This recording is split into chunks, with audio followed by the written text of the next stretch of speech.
ఎప్పుడు చికెన్ వండినా బాగా టేస్టీగా, చాలా ఫ్లేవర్‌గా, తింటంటే మళ్ళీ మళ్ళీ తినాలనిపించేలాగా, నోటికి ఎంతో కమ్మగా ఉండే ఈ చికెన్ కర్రీని ఈ మసాలాలతో చేయండి. భలే ఉంటది. ఎప్పుడు తిన్నా మళ్ళీ మళ్ళీ తినాలనిపించేలా ఉంటదనమాట. మీ ఇంట్లో వాళ్ళందరూ భలే చేశావని అంటారు. ఫస్ట్ అయితే కొంచెం అల్లం చిన్నుల్లిపాయలని రోట్లో వేసి బాగా దంచి మెత్తగా పేస్ట్ చేసుకోవాలన్నమాట. మిక్సీలో అస్సలు వేయకండి. మిక్సీలో వేయటం కన్నా ఇలా రోట్లో దంచినప్పుడు ఆ టేస్ట్ అనేది చాలా చాలా ఇంక్రీజ్ అవుతుందనమాట. డబల్, త్రిబుల్ అవుతుందనమాట.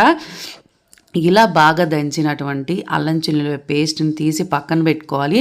ఇందాక మనం ఏపించుకున్నటువంటి ధనియాలు, చెక్క, లవంగాలు ఇవన్నీ వేసి మెత్తని పొడిలాగా దంచుకోవాలన్నమాట. ఇది కూడా ఎంత చక్కగా దంచుకుంటే అంత బాగుంటుంది. బరగ్గా దంచమాకండి, కొంచెం మెత్తగానే అవ్వాలన్నమాట. ఇలా అయిన తర్వాత దీన్ని కూడా తీసి పక్కన పెట్టేసుకోవాలి. పక్కన పెట్టేసుకొని ఒక మూకుడుని పెట్టుకోండి.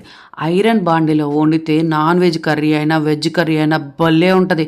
నాన్ స్టిక్లో కన్నా జెంట్స్లేర్ వాటిల్లో కన్నా ఐరన్ బాండీలో వండితే హెల్త్కి మంచిది. అటు ఐరన్ వచ్చింది బాడీకి, టేస్ట్ కూడా చాలా అంటే చాలా బాగుంటుంది. నేను 1/2 కేజీ లెగ్ పీసులకి ఒక మీడియం సైజు ఉల్లిపాయలు 2 తీసుకున్నాను, ఒక 2 పచ్చిమిరకాయలు తీసుకున్నాను. వీటిని సన్నగా కట్ చేసుకొని ఇలా ఎర్రగా రంగు మారేంత వరకు వేయించుకోవాలన్నమాట. అస్సలు పచ్చిగా ఉండకూడదు. ఉల్లిపాయలు ఎంత ఏగితే అంత టేస్ట్ బాగుంటుంది. తర్వాత దంచుకున్నటువంటి అల్లం చిన్నులపై ముద్దను కూడా వేసి బాగా ఎర్రగా వేపుకున్నాను. పచ్చివాసన అనేది అస్సలు ఉండకూడదు. వెంటనే చికెన్ అస్సలు వేయకూడదు. ఇప్పుడు ఈ స్టేజ్లోనే బాగా వేపుకోవాలి. వేపుకున్న తర్వాత ఇదిగోండి 1/2 కేజీకి నాకు 4 లెగ్ పీసులు వచ్చాయన్నమాట. ఈ 4 లెగ్ పీసులని ఘాటు పెట్టుకుంటున్నాను. ఘాటు పెట్టుకోవడం వల్ల మసాలాలు, ఉప్పు, కారం, ఆయిల్ మొత్తం చికెన్ లోపలి వరకు వెళ్ళి బాగా కుక్ అవుతుంది. చికెన్ అనేది సాఫ్ట్గా ఉంటుంది అన్నమాట. ఇలా ఘాట్లు పెట్టేసుకొని మొత్తం వేసేసాను. వేసేసి హై ఫ్లేమ్ పెట్టేసి బాగా తిప్పుకోవాలి. బాగా పచ్చి వాసన పోయేంత వరకు వేయించుకుంటూనే ఉండాలన్నమాట. ఇలా వేగిన తర్వాత కొంచెం పసుపు వేసి కూడా ఇంకొంచెం మగ్గించుకోవాలి. అసలు వాటర్ అనేది ఇప్పుడల్లా పోయకూడదు. పసుపు కూడా వేసేస్తే ఉప్పు కూడా వేయకూడదు అనమాట. ఉప్పు కూడా వేయకపోవడం వల్ల ఏంటంటే చికెన్లో నుంచి వాటర్ అనేది మొత్తం లోపల ఉన్న వాటర్ మొత్తం బయటకు వచ్చేస్తుంది అనమాట. ఆ వాటర్ బయటికి మొత్తం వచ్చేంత వరకు పసుపు వేసి మాత్రమే వేయించుకోవాలన్నమాట. ఈ చికెన్ తింటూ ఉంటే ఎంత బాగుంటుంది.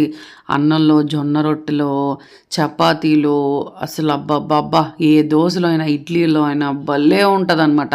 ఇది ఇలాగే ఫ్రైగా డ్రైగా కూడా తినచ్చు. కానీ నాకు కర్రీ టైప్లో అంటే బాగా ఇష్టం. అందుకని చెప్పేసి నేను కొంచెం వాటర్ యాడ్ చేసుకొని కర్రీలా చేసుకుంటున్నాను అనమాట. ఇప్పుడైతే టమాటా ముక్కలు నేను 2 మీడియం సైజ్ టమాటాలు తీసుకున్నాను. ఈ టమాటాలను కూడా వేసి బాగా మెత్తగా అయ్యేంత వరకు మూత పెట్టి మగ్గించుకోవాలన్నమాట. ఇప్పుడు సన్న మంట పెట్టుకోవాలన్నమాట. సన్న మంటలో కుక్ అవ్వాలి. అలా బాగా కుక్ అయిన తర్వాత కొంచెం రాళ్ళ ఉప్పు అనమాట. నేను ఎప్పుడు కూరల్లోకి రాళ్ళ ఉప్పు వేస్తాను. ఫ్రైలో అయితే సాల్ట్ వేస్తాను. కర్రీస్ ఏ కర్రీ వండినా రాళ్ళ ఉప్పు వేస్తా. రాళ్ళ ఉప్పు వేస్తే అంటే సముద్రపు ఉప్పు వేస్తే ఆ టేస్ట్ అనేది ఇంకా ఇంకా ఇంకా బాగుంటుంది అనమాట. ఇప్పుడైతే మూత పెట్టి మగ్గించుకోవాలి. ఇప్పుడు టమాటాలు కూడా బాగా మెత్తగా అయిపోయింది. ఉప్పు కూడా వేయటం వల్ల చికెన్లో నుంచి ఇంకో ఎక్సెస్ వాటర్ ఏదైనా ఉంటే బయటకు వచ్చేస్తుంది అనమాట. ఇలా బాగా మగ్గిపోయిన తర్వాత చికెన్ కూడా ఉడికింది అనుకున్న తర్వాత ఈ స్టేజ్లో కొంచెం కారం అనేది వేసి కారం కూడా పచ్చి వాసన పోయేంత వరకు ఒక 5 మినిట్స్ అలా సన్న మంట పెట్టి వేపుకోవాలన్నమాట. ఇప్పుడు ముక్కలకి బాగా పట్టుద్ది. తర్వాత ఇంకా ఉడికిపోయింది అన్న తర్వాత మనం దంచుకున్నటువంటి ధనియాలు, చెక్క, లవంగ పొడి ఇవైతే వేసేస్తున్నాను. నేనైతే కొబ్బరి ఎక్కువ వాడను, ఎందుకంటే గ్యాస్ అనేది వస్తుంది. కొబ్బరి తిన్నప్పుడు అరగదనమాట. అందుకని చెప్పేసి నేను కొబ్బరి అసలు వాడను. ఇదైతే అసలు ఎలాంటి వాళ్ళకైనా చాలా టేస్టీగా కమ్మగా ఉంటుంది అనమాట. ఇది ఇలా వేగిపోయిన తర్వాత మసాలాలు కూడా వాటర్ అనేది పోసుకోవాలన్నమాట. ఒక గ్లాస్ వాటర్ అయితే పోసుకోవాలి. మీకు గుజ్జుగా కావాలంటే గ్లాస్ వాటర్ యాడ్ చేసుకోవచ్చు. గుజ్జుగా వద్దు ఫ్రైలా కావాలంటే వాటర్ అనేది యాడ్ చేసుకోకుండా బాగా వేయించుకోవాలన్నమాట. ఇదిగోండి కర్రీ అయితే జ్యూసీగా భలే ఉంది. బాగా ఉడికిపోయింది. వండుతుంటే వాసన అయితే ముక్కు పగిలిపోతుంది. అంత కమ్మట వాసన వస్తుందన్నమాట.